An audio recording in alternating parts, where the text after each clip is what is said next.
For Domingo Amarshastegui, preparing Cuban coffee is a daily ritual.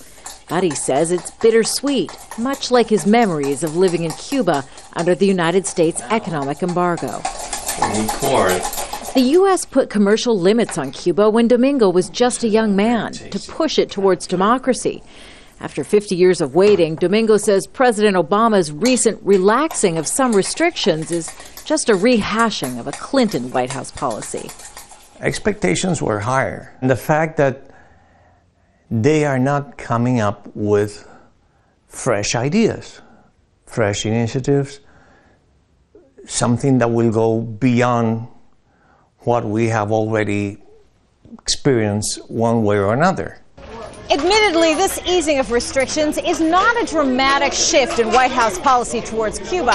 So you can understand why older generation Cuban Americans, like the ones gathered here in Little Havana in Florida, say they're somewhat skeptical. They say they've seen it all before. But when it comes to the younger generation, they're more optimistic. Felice Gorordo heads up a Cuban student movement called Roots of Hope.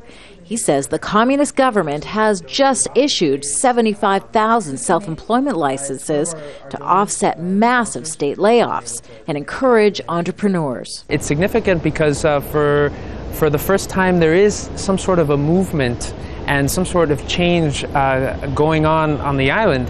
And it's important for us to reach out to our counterparts now more than ever before. Gorordo wants to inspire young Cubans to think beyond the U.S. embargo and provide tools for Cuban workers to succeed. His latest project, collecting used cell phones, a luxury few can afford. And this is significant for Cuba because up until 2008, cell phones were illegal.